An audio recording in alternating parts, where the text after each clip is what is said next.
இயேசு கிறிஸ்துவின் நாமத்துல உங்களை யாவரையும் நான் வாழ்த்து சொல்லுகிறேன். கண்களை மூடி நம்ம செபிக்கிற நேரத்துல அன்றொரு அருமையான இந்த நல்ல நேரத்துக்காக நன்றி செலுத்துகிறோம். தேவனை ஸ்தோத்திரிக்கிறோம். தேவனை நாங்க மகிமைப்படுத்துகிற கத்தாவே, இந்த வேலையில கூட கத்தாவே, இந்த இடத்துல இருந்து நீங்க பேசுகிற ஒவ்வொரு வார்த்தையும் தேவனே, உடைய மகத்துவங்களின் தேவனே, அநேக பேருக்கு தொடும்படியாக நாங்கள் செபிக்கிறோம் கத்தாவே. நாங்கள் அல்ல பேசுவது, எங்களுக்குள்ள தேவ ஆவியானவர், பரிசுத்த ஆவியானவர் இடைப்படும்படியாக நாங்கள் செபிக்கிறோம். இந்த வேதத்தின் எல்லா மகத்துவங்களையும் தேவன் எங்களுக்கு தெரியப்படுத்துங்க. இது போகிற ஒவ்வொரு வீட்டிலையும், கேட்கிற ஒவ்வொரு குடும்பங்களையும் உடைய ஆசீர்வாதம், உடைய விடுதலை கடந்து போகத்தக்கதாக நாங்கள் செபிக்கிறோம். ஜீவனுள்ள நல்ல பிதாவே, ஆமென், ஆமென். ஹல்லேலூயா. கர்த்தர் நல்லவர். இந்த இடத்துல கூட இந்த நாள் கூட யூடியூப் மூலியமாக உங்களை சந்திப்பது, உங்களோடு கூட சில வார்த்தைகளை கொண்டு வரும்படியா கர்த்தர் கொடுத்த கிருபைக்காக தேவனை ஸ்தோத்திரிக்கிறோம். கர்த்தர் தாமே உங்களை ஆசீர்வதிக்கிறவரா இருக்கிறார். அதே போல இன்னைக்கு நம்மளுடைய வாழ்க்கையில இன்னைக்கு அநேக விஷயங்கள்ல நம்ம மாட்டிக்கொண்டு தவித்து கொண்டிருக்கிறோம். ஒரு சில விஷயங்கள்ல நம்மளுக்கு நியாயம் கிடைக்காம இருக்கலாம், இல்ல நியாயத்துக்காக நம்ம போராடி கொண்டிருக்கலாம், இல்ல நம்ம யாரால் நிமித்தம் ஏமாற்றப்பட்டிருக்கலாம், இல்ல சில விஷயத்துல ஏதோ ஒரு விஷயத்துல நம்ம மாற்றிக்கொண்டு நியாயம் நம்மளுக்கு கிடைக்காம இருக்கலாம். அந்த நியாயம் கிடைக்காதபடிக்கு நம்ம சோர்ந்து போயிருக்கலாம். இல்ல ஒருவேளை நம்ம மேல எந்த தவறும் கிடையாது, எந்த ஒரு இதுவும் கிடையாது, ஆனா நம்ம போய் ஏதோ ஒரு பிரச்சனையில மாட்டிக்கொண்டிருக்கலாம். இன்னும் எனக்கு நியாயம் கிடைக்கலையா, இத்தனை வருஷம் நான் போராடி கொண்டிருக்கேன், இத்தனை வருஷம் நான் கேட்டுக்கொண்டிருக்கேன், எனக்கு எந்த நியாயமே கிடைக்கலையா. ஆனா தேவனுடைய வசனம் நியாயத்தையும் நீதியும் கர்த்தர் என்ன பண்ணுவாராம், வர பண்ணுகிற தேவன் நம்மளோடு கூட இருக்கார். இன்னைக்கு அது குறித்துதான் நம்ம இன்னைக்கு சில விஷயங்களை பேச பண்ணலாம். இன்னைக்கு நம்மளுக்கு சில நியாயங்கள், நம்மளுக்கு உண்மையாக கர்த்தர் அதை வர பண்ணுகிறவரா இருக்கிறார். இன்னைக்கு நீங்க உண்மையாக இதை பிலி பண்ணி பாருங்க, யோசித்து பாருங்க. உங்களுக்கு அந்த நியாயம் இன்னைக்கு உங்களோட குடும்பத்திலேயே ஆகட்டும், உங்களோட சொந்த குடும்பத்துக்கு உங்க நியாயம் கிடைக்காம இருக்கலாம். ஏதோ ஒரு நியாயத்துக்காக நீங்க போராடி கொண்டிருக்கலாம், அழுந்து கொண்டிருக்கலாம், புலம்பிக் கொண்டிருக்கலாம். ஆனா நியாயத்தை வர பண்ணுகிற தேவன் அவர் நம்மளோடு கூட இருக்கிறார். அதாவது அந்த நேரத்துக்கு நம்மளுக்கு எல்லாமே செய்யக்கூடிய தேவன் நம்மளோடு கூட இருக்கிறார். நம்ம சோர்ந்து போவதே தேவையில்லை. அவர் இரவு பகலும் அவரிடத்துல நம்ம நியாயத்தை கேட்கும் போது நியாயத்தை வர பண்ணுகிறார். அதே போலதான் இன்றைக்கும் நான் இந்த வேத வசனங்களை நான் வாசித்து கொண்டிருக்கும் போது இந்த நியாயத்தை குறித்து, எப்படி நியாயத்தை கர்த்தர் வர பண்ணுவார், நம்ம நியாயத்தை வருவதற்கு நம்ம என்ன செய்யணும், நம்ம எப்படி நியாயத்துக்காக நம்ம போராடும் போது, நியாயத்துக்காக நம்ம நிற்கும் போது எப்படியெல்லாம் நம்மளுக்கு ஜெயம் வரப்போகிறது, எப்படியெல்லாம் வெற்றி நம்மளுக்கு வரப்போகுதுன்னு என்று நம்ம சில வேத வசனங்களை நம்ம தியானிக்கிறவர்களா இருக்க பாருங்க. இதுல கூட ஒரு அருமையான ஒரு விதவி இருக்கிறாங்க. அந்த விதவிக்கு பாத்தீங்கன்னா தன் குடும்பத்துல கணவன் எழுந்து போய் ஒரு தனிமையான ஒரு சூழ்நிலை இருந்திருக்கலாம். அவங்க தனிமையில ஒரு விதவி என்று பார்க்கும்போது அந்த விதவிக்கு உற்ற எல்லாமே ஒருவேளை கைவிடப்பட்ட ஒரு சூழ்நிலை இருக்கலாம். ஆனா அந்த விதவிக்கு தேவன் என்ன செய்தார், அந்த விதவி போய் எப்படி போராடினால், அவருடைய அந்த விதவி கேட்ட காரியங்கள் கிடைத்ததா கிடைக்கலையா என்று இன்னைக்கு வேத வசனத்தை நிமித்தம் நம்ம பார்க்கக்கூடியவர்களா இருக்கான். எடுத்து வாசிங்க, லூக்கா எழுதின சுவிசேஷம் 18வது அதிகாரம் 1, 2, 3 வசனங்களை நம்ம வாசிக்கக்கூடியவர்களா இருக்கலாம். சோர்ந்து போகாமல் எப்போதும் ஜெபம் பண்ணும் என்று என்பதை குறித்து அவர்களுக்கு அவர் ஒரு உவமையை சொன்னார். ஒரு பட்டணத்திலே ஒரு நியாயாதிபதி இருந்தான். அவன் தேவனுக்கு பயப்படாதவனும் மனுஷரை மதியாதவனுமாய் இருந்தான். அந்த பட்டணத்திலே ஒரு விதவையும் இருந்தால் அவள் அவனிடத்தில் போய் எனக்கும் என் எதிராளிக்கும் இருக்கிற காரியத்தில், எனக்கும் என் விரோதிக்கும் இருக்கிற காரியங்களை எனக்கு நியாயம் செய்ய வேண்டும் என்று எனக்கு நியாயம் செய்யும்படியும் என்று அந்த மனிதன்கிட்ட இந்த விதவி போகக்கூடிய அந்த நியாயாதிபதி கிட்ட இந்த விதவி போகக்கூடியதா இருக்கு. இந்த மனிதனை எப்படி அறிமுகப்படுத்துறாங்கன்னா, அவனுடைய விஷயத்தை எப்படி கொண்டு வரனா, இவன் கர்த்தருக்கு பயப்படாத மனுஷன். முதலாவது இவன் கர்த்தருக்கு பயப்படாத மனுஷன். எதுக்கும் அப்புறமா மனுஷனை மதிக்காத மனுஷன். எந்த மனுஷனுக்கும் மதிக்க மாட்டான், எந்த மனுஷனுக்கும் மரியாதை கொடுக்க மாட்டான், எந்த மனுஷனையும் கனப்படுத்தாதவன், எந்த மனுஷனுக்கும் மரியாதை கொடுக்காதவ. இப்படியாப்பட்ட அந்த பட்டணத்துல ஒரு நியாயாதிபதி இருந்தான் என்று சொல்லப்பட்டிருக்கு. நியாயாதிபதினா அவன் ஒரு உயர்ந்த ஸ்தானத்துல இருந்திருக்கிறான். இல்ல அவனுக்கு எல்லா வகையான ஆஸ்திகள், பணங்கள் எல்லாம் ஒரு என்ன சொல்றது, ஒரு பெரிய ஒரு அதிகாரி, ஒரு அந்த பட்டணத்துக்கு ஒரு பெரிய அதிகாரியா இருந்திருக்கலாம். ஆனா இந்த மனுஷனுடைய அவனை வந்து எப்படி அறிமுகப்படுத்துறாங்க என்று பார்க்கும்போது, அவன் கர்த்தருக்கு பயப்படாத மனுஷன். பாருங்க, அந்த இடத்துல அவனுக்கு பேர் வந்தது என்னன்னா கர்த்தருக்கு பயப்படாத மனுஷன். அவன் ஒரு நாளும் கர்த்தருக்கு பயந்து வாழ மாட்டான். கர்த்தரிடத்துல அவன் எந்த ஒரு காரியத்தையும் பண்ண மாட்டான். ஆனா மனுஷர்களை இன்னைக்கு எத்தனையோ இன்னைக்கு உண்மையாக பார்க்கும்போது இன்னைக்கு ஜனங்கள் உலகத்துல அப்படிதான் இருக்கிறாங்க. இப்படி உலகத்துல இன்னைக்கு அந்த மாதிரி ஜனங்கள் இருக்கிறாங்க, 100% இருக்காங்க. இன்னைக்கு பார்க்கும்போது ஒரு மனுஷனுக்கு மரியாதை கொடுக்கறது இல்ல, ஒரு கனம் படுத்துறது கிடையாது, மனுஷனை மதிக்கிறது கிடையாது. ஒரு மனுஷனை வந்து கனப்படுத்தாதபடிக்கு அவர்கள் ஒரு பெரிய ஒரு பொசிஷன்ல இருந்தா, ஒரு பெரிய ஒரு கணத்துல இருந்தார்கள்னா அது கீழ்மையா இருக்கிறவர்களை வந்து புறக்கணிக்கிறவர்களா இருக்காங்க. இன்னைக்கு புறக்கணிக்கிறவர்களா இருக்கிறாங்க, இன்னைக்கு தள்ளி விடுறவர்களா இருக்கிறாங்க. நாங்க தான் உயர்ந்தவர்கள், நாங்க தான் பெரியவர்கள் என்று நீங்க காண்பித்துக் கொண்டு இருக்கிறவர்கள் இருக்கிறார்கள். ஆனா இந்த இடத்துல, இந்த மனிதனிடத்துல இந்த விதவை போய் ஒரு நியாயத்தை கேட்கிறாங்க. எப்படி இருக்கும்? நீங்க அந்த ஒரு கற்பனை நினைச்சு பாருங்க. கர்த்தருக்கு பயப்படாத மனுஷன், எந்த மனுஷனையும் மதிக்காத மனுஷன், இந்த மனுஷங்கிட்ட போனா என்ன காரியம் கிடைக்கும் என்று ஒருவேளை நம்ம யோசிச்சிருக்கலாம். ஆனா இந்த விதவையே என்ன பண்ணாங்கன்னா, எனக்கும் என்னோட விரோதிக்கும் இருக்கிற நியாயத்தை நீங்க என்ன பண்ணுங்க, வர பண்ணுங்க என்று சொல்லக்கூடியவராக இருக்காங்க. அந்த இடத்துல வந்து அந்த விதவி வந்து இவரை வந்து சாதாரணமா விடுவே இல்லையாம். இந்த மனுஷனை வந்து சாதாரணமாக விடுவே இல்லையாம். மிகு நாள் போய் எனக்கு ஒரு நியாயத்தை நீங்க செய்யணும், எனக்கு ஒரு நியாயத்தை செய்யணும், எனக்கு நியாயத்தை நீங்க வர பண்ணும், நியாயத்தை வர வரைக்கும் நான் உங்களை விட மாட்டேன் என்று போய் சொல்லியிருக்கலாம். ஒருவேளை இந்த மனுஷனை மதிக்காதவ ஒருவேளை இந்த விதவியை வந்து திக்கி இருக்கலாம், இல்ல வேற விஷயங்களை பேசி இருக்கலாம், புண்படுத்தி இருக்கலாம், எவ்வளவு வேதனைப்படுத்தி இருக்கலாம். ஆனாலும் அதை ஒரு பக்கம் தள்ளிட்டு, நான் நியாயத்துக்காக போராடுறேன், எனக்கு ஒரு நியாயம் வேணும், எனக்கு நியாயம் வேணும் என்று அந்த ஒரு மனுஷங்கிட்ட, நியாயபதி கிட்ட இந்த சகோதரி, இந்த விதவி சோர்ந்து போகாம அந்த இடத்துல போனவரா இருக்கு. அதுக்குதான் ஆண்டவர் வந்து ஒரு ஊமையை சொல்றார். சோர்ந்து போகாமல் நீங்க எப்போதும் என்ன பண்ணுங்க, ஜெபம் பண்ணுங்க என்று ஒரு ஊமைய, ஒரு கருத்தை அங்க சொல்லக்கூடியவரா இருக்கிறார். நம்ம என்னைக்கு சில விஷயங்களை சோர்ந்து போகிறோமோ அன்னைக்கு தோற்று போறவர்களா நம்ம இருக்கிறோம்.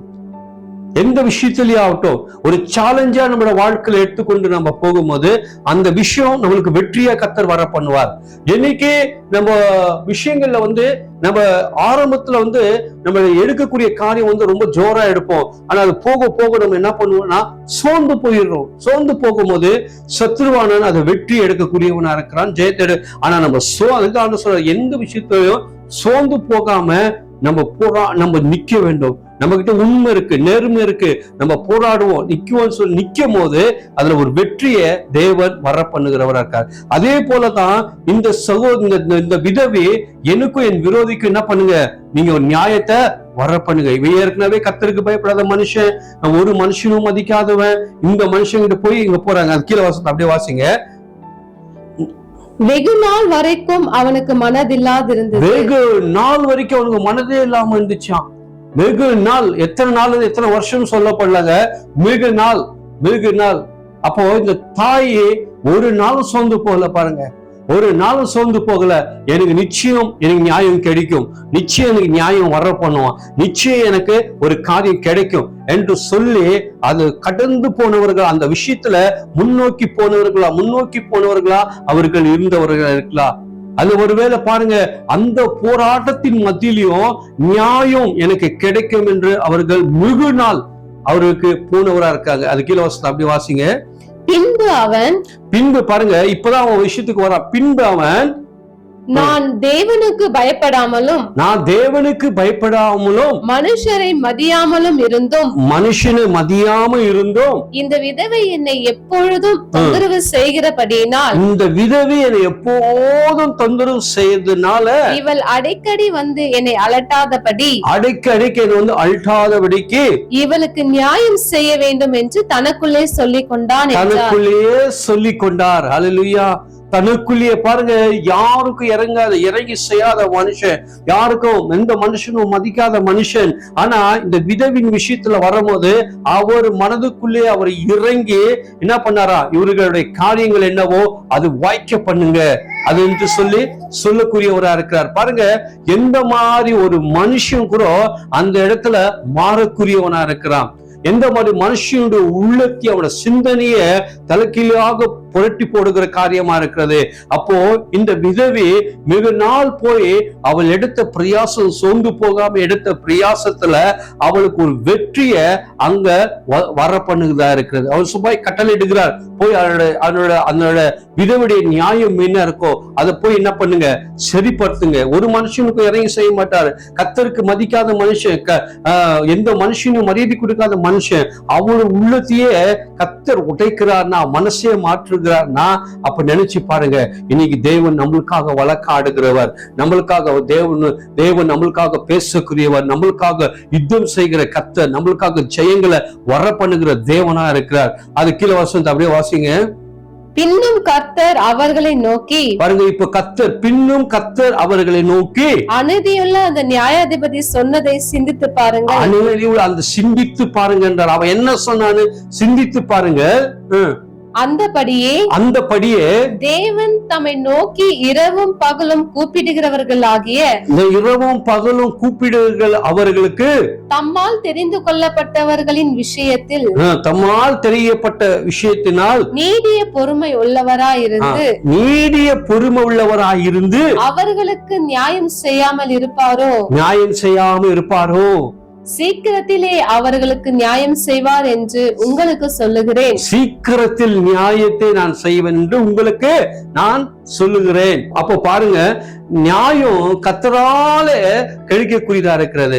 அப்போ இன்னைக்கு நம்ம நினைச்சிட்டு இருக்கோம், சமுதாயத்தை நம்ம தோற்று போயிருக்கோம் நினைச்சு கொண்டிருக்கோம். நம்மளுக்கு அவ்வளவுதான், இது முடிஞ்சிச்சு, இது நம்ம கைக்கு வராது, அவ்வளவுதான் முடிஞ்சிச்சு என்று நினைச்சு கொண்டிருக்கலாம். இல்ல உங்க மேல ஒரு தவறான கேஸ போட்டிருக்கலாம், இல்ல தவறான டிசிஷன் எடுத்திருக்கலாம், இல்ல உங்களுக்கு விரோதமா சில ஜனங்கள் எழும்பி உன்னை வந்து ஒரு கேஸ் ஏதோ போட்டிருக்கலாம், அதுக்காக நியாயத்துக்காக நீங்க போராடி கொண்டிருக்கலாம். ஆனா நான் நிச்சயம் சொல்லுகிறேன், தேவனிடத்துல போகும்போது அவரு நியாயத்தை என்ன பண்ணுகிறாரா, வர பண்ணுகிறவரா இருக்கிறார். இன்னைக்கு நியாயத்தையும் ஜெயத்தையும் அவர் வர பண்ணுகிறவரா இருக்கிறார். தேவன் நம்ம மேல அன்புள்ளவரா இருக்கிறார், தயவுள்ளவரா இருக்கிறார், இரக்கமுள்ளவரா இருக்கிறார், நம்மளை விசாரிக்கிறவரா இருக்கிறார். இன்னைக்கு இந்த மனுஷன், கர்த்தருக்கு பயப்படாத மனுஷன், ஒரு மனுஷனை மதிக்காத மனுஷனுடைய அவன் செய்த காரியத்தை கர்த்தர் சொல்லுகிறாரு, நீங்கள் சிந்தித்து பாருங்க என்றார். அப்போ இந்த விதவி அந்த இடத்துல மிக நாள் போய் தன்னை வாழ்க்கையில போய் அவனோட வாழ்க்கையில அந்த நியாயத்துக்காக அவங்க போராடி அதை ஜெயிச்சவரா இருக்கிறாங்க. இன்னைக்கு எத்தனை பேருக்கு நியாயம் வேணும் என்று நீங்க போராடி கொண்டிருக்கீங்க? இன்னைக்கு உண்மையாக ஒரு விஷயத்துல கர்த்தர் நம்மளுக்கு எல்லா ஜெயத்தையும் எல்லா நியாயத்தையும் கர்த்தர் வர பண்ணுகிறவரா இருக்கு. அதுக்குதான் மேல வசனம் சொல்லுது, சோர்ந்து போகாமல் எப்போதும் ஜெபம் பண்ணுங்க, இது அவங்களுக்கு சொல்லுகிற உண்மை என்று கர்த்தருடைய வசனம். சோர்ந்து என்னைக்கு ஒரு மனுஷன் சோர்ந்து போகிறானோ அவனால ஜெயிக்க முடியாது. என்னைக்கு அந்த சோர்வுகளுக்குள்ள நம்ம ஒரு வெற்றியை கொண்டு வரணும் என்று நினைக்கிறோமோ அன்னைக்கு ஒரு ஜெயத்தை கர்த்தர் என்ன பண்ணுகிறாரா, வர பண்ணுகிறவரா இருக்கிறார். இன்னைக்கு உண்மையாக தேவன் நம்மளுக்கு சிலர் தீமையா நினைக்கலாம், ஆனா கர்த்தர் நம்மளுக்கு நன்மையாக மாற்றக்கூடியவரா இருக்காரு. ஒரு ஒரு ஒரு நல்ல ஒரு பெரிய அபார்ட்மெண்ட், அந்த அபார்ட்மெண்ட் கீழே ஒரு சின்ன ஒரு ஷீட் வீடு போட்டுக்கொண்டு ஒரு அம்மா அந்த இடத்துல ஒரு விதவி அம்மா அந்த இடத்துல வாசம் செய்து கொண்டு இருந்தாங்களாம். அப்ப இந்த அபார்ட்மெண்ட்ல இருந்து அந்த குப்பைகள் எல்லாம் அந்த இடத்துல கீழே கொட்டி கொண்டே இருந்தாங்களாம். அப்போ அந்த குப்பைகள் எல்லாம் கொட்டி கொண்டு இருக்கும் போது இந்த அம்மா கேட்டாங்களாம், இந்த மாதிரி ஏன் இந்த மாதிரி கலீஜெல்லாம் எங்க வீட்டுக்கு முன்னாடி எடுத்துட்டு போடுறீங்க, இது உங்களுக்கு நியாயமா, இதை இப்படி எடுத்து போடுறீங்களேன்ட்டு அவங்க கேட்டாங்களாம். அவங்க அந்த விஷயத்தெல்லாம் எடுத்துக்கொள்ளாம தினத்தோறும் அந்த குப்பைகள் எடுத்து அவங்க வீட்டுக்கு முன்னாடியே அவங்க போட ஆரம்பித்தாங்களாம். அப்போ இந்த அம்மா என்ன பண்ணாங்கன்னா, அழகான ஒரு மாமரத்தை, ஒரு மாங்காய் மரத்தை வளர்த்து கொண்டாங்களாம். அப்போ அந்த இடத்துல என்ன ஆச்சுன்னா, இந்த குப்பைகள் எல்லாம் வாரி அந்த இதுல அந்த மாங்காய் மரம் வேருக்குல எல்லாமே அவங்க போட ஆரம்பித்தாங்களாம். அந்த குப்பையெல்லாம் பெருக்கி. அப்ப அந்த நாட்கள்ல வரும்போது என்ன ஆச்சுன்னா, சில நாட்கள் ஆன பிறகு அந்த மாங்கா மரத்துல பாத்தீங்கன்னா நல்ல கண்டு நல்ல பழங்களை கொடுக்க ஆரம்பிச்சுச்சு. நல்ல ருசியான மாம்பழத்தை கொடுக்க ஆரம்பிச்சான். அப்ப இந்த மாங்காலாம் பறித்து கொண்டு எடுத்துன்னு போய் அந்த குப்பை அவங்களுக்கு போட்டு அவங்களை அவமானப்படுத்துறவங்கள்ட்ட ஒரு கூட நிறைய அந்த மாம்பழத்தை பிடிச்சிட்டு எடுத்துன்னு போய் கொடுத்தாங்களாம். அப்ப அந்த கொடுக்கும் போது அந்த சகோதரி சொன்னாங்களா, உங்களுக்கு நான் இவ்வளவு தீங்கு பண்ணேன், இவ்வளவு பண்ண, நீங்க இவ்வளவு அன்பா எடுத்து வந்து இந்த பழத்தை எடுத்துட்டு வந்து நீங்க எனக்கு கொடுக்குறீங்களே எப்படின்ட்டு அவங்க கேட்டாங்களாம். அப்ப அவங்க சொன்னாங்களா, நீங்க போட்ட குப்பை, நீங்க போட்ட அந்த காரியத்தை தான் இந்த மாங்காவே என்ன ஆச்சு, நல்லா பூத்து நல்லா வந்துச்சு என்று சொல்லி அந்த அந்த அந்த மாம்பழத்தை வந்து அவங்களுக்கு கொடுத்தாங்களாம். இப்ப பாருங்க, ஒருத்தர் தீங்கான்னு நினைக்கிறாங்க, ஆனா அது ஆண்டவர் வந்து நம்மளுக்கு நன்மையாக மாற்றக்கூடியவரா இருக்கிறார். இன்னைக்கு அநேக பேர் நம்மளுக்கு தீங்கா நினைத்து கொண்டிருக்கலாம், நம்மளை அவமானப்படுத்திக்கலாம், நம்மளை தள்ளி விட்டு இருக்கலாம், நம்மளை வந்து இவன் உருப்பட மாட்டான் ஆகாது என்று நம்மளை சில நேரத்துல புறக்கணித்து இருக்கலாம். ஆனா தேவன் இன்னைக்கு நியாயங்களை நம்மளுக்கு வர பண்ணுகிறவர் நம்மளோடு கூட இருக்கிறார். நம்மளை அழைத்த தேவன் உண்மை உள்ளவர். அவர் சகலத்திலையும் நம்மளுக்கு நியாயத்தை அவர் வர பண்ணுகிறவரா இருக்கிறார். இன்னைக்கு எந்த மனுஷனும் இவனை அழைச்சிடணும், இவனை முடிச்சிடணும் என்று நினைக்கிறவன் இன்னைக்கு இவன் வாழ மாட்டான், இவன் உருப்பிட மாட்டான், இவன் தலை எடுக்க முடியாது, இவன் வாழ்க்கை அவ்வளவுதான் முடிஞ்சிச்சு என்று இன்னைக்கு நம்மளை நினைத்து கொண்டிருக்கலாம். அவர்களுக்கு முன்பாக நம்முடைய தலையை உயர்த்துகிற தேவன் நம்மளோடு கூட இருக்கிறார். இன்னைக்கு உண்மையாக நம்ம இருக்கிற தேவனும் நியாயாதிபதி. நம்ம கூட இருக்கிற, நம்ம ஆராதிக்கிற தேவன் நியாயாதிபதியா இருக்கிறார். அவர் என்றும் நம்மளை தோற்று போக விட மாட்டார். என்றையும் நம்மளை வந்து எந்த விஷயத்திலேயாகட்டும் நம்மளை தோற்று போய் விடவே மாட்டார். ஏன்னா நம்ம தேவனுடைய பிள்ளைகளா இருக்கோம். தேவனுடைய பிள்ளைகளுக்கு எப்போதும் அவரிடத்துல நம்ம போய் நிற்கும் போது, அவரிடத்துல போய் நம்ம கேட்கும் போது இன்னைக்கு நியாயத்தை நமக்குள்ள வர பண்ணுகிறவரா இருக்கிறார். இன்னைக்கு ஒருவேளை நம்மளோட வாழ்க்கையில சில நேரத்துல வந்து நம்ம மேல சில தவறுகளை சொல்லி நாம ஜெயிச்சிட்டத போல நினைச்சு கொண்டிருக்கலாம். நம்மளை அவமானப்படுத்தி, இல்ல நம்ம மேல ஒரு பொய்யான சாட்சி சொல்லி, இல்ல ஒரு ஏதோ ஒண்ணு நம்மளுக்கு பொறுமான காரியங்களை செய்து அவர்கள் ஜெயித்தது போல இருக்கலாம். ஆனா ஒரு நாள் நம்முடைய நீதி வெளிப்படும் போது அவர்கள் தோற்று போறவர்களா இருக்கிறாங்க. அதான் கர்த்தர் நியாயத்தை வர பண்ணுகிறவரா இருக்கிறார். எவ்வளவு அருமையாக இந்த வசனம் சொல்லப்பட்டதா இருக்கு. மிகு நாள் யாரும் கூட இல்லை, மிகு நாள் எனக்கு நியாயம் செய்ய வேண்டும். அவன் மனதில்லாதவனை மனதை கர்த்தர் வர பண்ணி அவனுக்கு மனதை கர்த்தர் கொடுத்தார்ல, அதுக்காக நான் கர்த்தரை ஸ்தோத்திரிக்க வேண்டும். இன்னைக்கு எத்தனையோ உலகத்துல மனிதர்கள் இப்படி இருக்கிறார்கள், இன்னைக்கு இப்படி இருக்கிறாங்க. நம்மளோட வாழ்க்கையில இன்னைக்கு உலகத்துல நம்ம எதுக்கு நம்ம பயந்து இருக்கணுமோ, தேவனுக்கு பயந்து அவருடைய வழிகளை நடக்கக்கூடியவனா இருக்க வேண்டும். இன்னைக்கு பாருங்க, இன்னைக்கு நம்ம வந்து மனுஷர்களை நம்ம வந்து என்ன பண்ண, அவன் ஏழ்மையா இருக்கட்டும், அவன் உயர்ந்தவனா இருக்கட்டும், யாரா இருக்கட்டும், அவனுக்கு நல்ல ரெஸ்பெக்ட் கொடுக்க, நல்ல ஒரு மரியாதை கொடுக்க நம்ம கற்றுக்கொள்ளுகிறவங்களா இருக்க வேண்டும். தேவன் அதுதான் செய்தார். குப்பையில இருந்து, நம்மள உளையான சேற்றிலிருந்து இருந்து நம்மளை தூக்கி நம்மளை வந்து ஆண்டோடைய இடத்துல நம்மளை உட்கார வைத்தவரா இருக்கிறார்.